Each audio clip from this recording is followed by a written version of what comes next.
ആർക്കായിരിക്കും?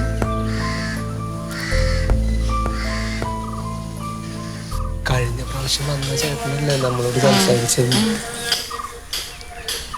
ആൾക്ക് മാറിയിട്ടില്ലേ? ഒരു മണിക്കൂറായി പൂജ തുടങ്ങിയിട്ട്. ഈ കുലദൈവത്തിനെ വെച്ച് ആദ്യം പൂജിച്ച് പ്രീതിപ്പെടുത്തും. അതിനുശേഷമാണ് വരുന്നവർക്ക് ദർശനമുള്ളൂ. ഓ, ചേട്ടനോട് ഇന്ന് വരാൻ പറഞ്ഞിട്ടുണ്ടോ? ഇന്ന് വരാൻ പറഞ്ഞിട്ടുണ്ടോ അവര്? ഇന്നേ ഇനി ശത്രുക്കളുടെ ഭാഗത്തുനിന്ന് ഒന്നും എന്റെ ശരീരത്തിൽ പറ്റാതിരിക്കാൻ ഒരു തകിട് പൂജിച്ചു തരാം, വീടിന്റെ മുമ്പിൽ കുഴിച്ചിടാന്ന് പറഞ്ഞു. അപ്പൊ ഒരു 3-4 മണിക്കൂർ ഇവിടെ നിൽക്കണം, പുറത്തുനിന്ന് ഇങ്ങനെ പ്രാർത്ഥിക്കണം. തകിട് കിട്ടിയിട്ടേ എനിക്ക് പോകാൻ പറ്റൂ. ഇന്ന് വരാൻ പറഞ്ഞിട്ടുണ്ടല്ലേ? അപ്പൊ അന്നൊരു പൂജ കഴിഞ്ഞില്ലേ? അന്ന് മറ്റേ കോഴീനെയൊക്കെ അറുത്തു പറയരുത്, അത് കുരുതി പൂജയാണ്. കുലദൈവത്തെ തൃപ്തിപ്പെടുത്തിപ്പോ രക്തമൊക്കെ കൊടുത്ത് പൂവും വെള്ളമൊക്കെ കൊടുത്ത് തൃപ്തിപ്പെടുത്തി. നിനക്കുണ്ടായോ കോഴി കുരുതി ഉണ്ടായോ? അല്ല, എനിക്ക് വേറെ പൂജയാണല്ലോ. മുട്ടനാടായിരുന്നു. കറുത്ത മുട്ടനാടിനെ അറുത്തിട്ടാണ് ഞാൻ ചോര കൊടുത്ത് പ്രീതി നേടി.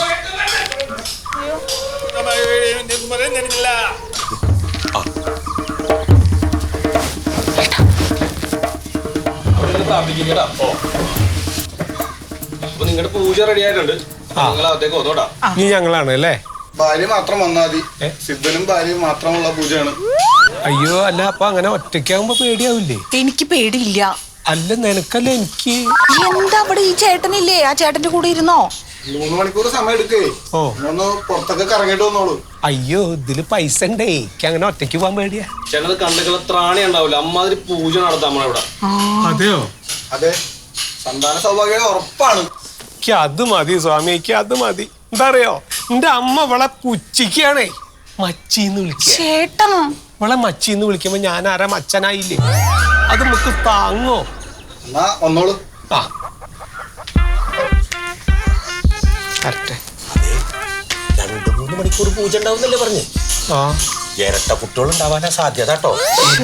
ഭഗവാനെ, എങ്ങനെയെങ്കിലും ഒന്ന് നടന്നു കിട്ടിയാ മതി. അതെ, സ്വാമി വെയിറ്റ് ഉണ്ടാവും, പൊക്കോളൂ. വരട്ടെ. എവിടേക്കാ പോണ്? അല്ല, നീ എന്റെ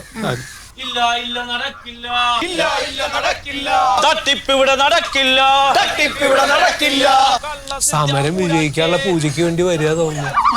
അതൊക്കെ വരണേട്ട് മുമ്പ് നമ്മള് വന്നത് നന്നായി.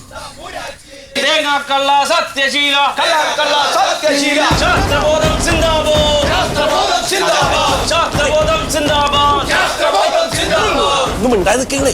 നിങ്ങൾ ഈ മുറ്റത്ത് വന്ന് ഇങ്ങനെ ബഹളം ഉണ്ടാക്കല്ലേ? അവിടെ സിദ്ധ പൂജ നടത്തല്ലേ?